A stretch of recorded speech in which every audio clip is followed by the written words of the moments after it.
इंद्र की नगरी कन्नौज से, वह साक्षी से। नमस्कार। एक देश एक चुनाव शब्द की कोई विचित्र परिभाषा नहीं। ये सुनने में जितना सरल लगता है उतना ही चुनौतीपूर्ण है, मगर नामुमकिन नहीं। आधुनिक भारत में चुनाव रोजमर्रा की घटनाओं जैसे घटित हो रहा है। अभी हाल ही के कुछ वर्षों में हम अगर देखें तो आदर्श आचार संहिता के तहत भारत सरकार ने अपने 800 दिनों को गंवाया।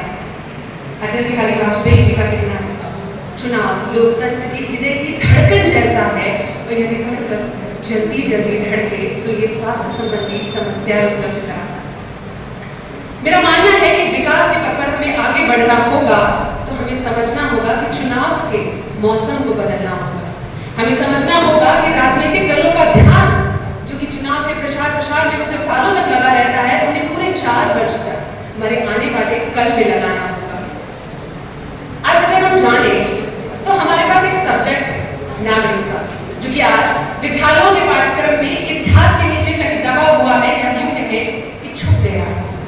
एमएलए, एमपी, लोकसभा, विधानसभा, राज्यसभा, मौलिक अधिकार, मौलिक कर्तव्य क्या है? एक युवा को उनकी जानकारी होना आज के समय में अनिवार्य है।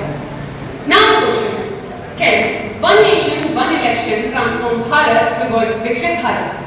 And my answer is yes. But how?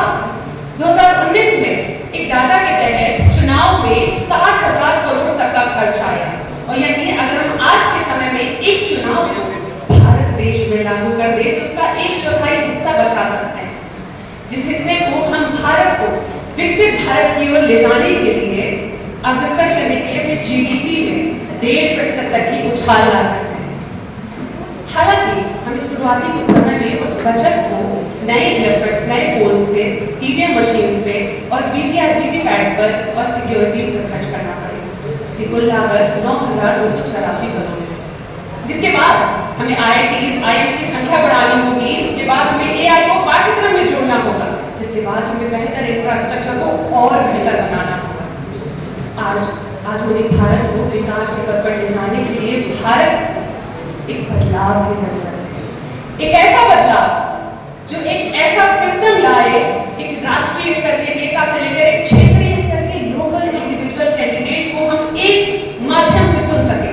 उनके क्षेत्र को लेकर क्या योजनाएं हैं, क्या अग्रसर हैं, क्या आदर्श हैं, इनको जानकर परख सके और हर स्तर पर एक सही चुनाव कर सके। एक ऐसा चुनाव जो भारत के लिए, एक ऐसा चुनाव जो भारत के मुद्दों पर बात करे, एक ऐसा चुनाव जो भारत की बढ़ती महंगाई से लेकर आर्थिक विकास पर बात करे, एक ऐसा चुनाव जो भारत की तकनीकी समस्याओं से लेकर सिक्योरिटी पर बात करे, एक ऐसा चुनाव जो भारत की विदेशी व्यापार से लेकर आंतरिक व्यापार पर बात करे। अंत में गौरवशाली है भविष्य भी महान है अगर संभाल ले हम जो आज वर्तमान है, जो आज वर्तमान है। धन्यवाद।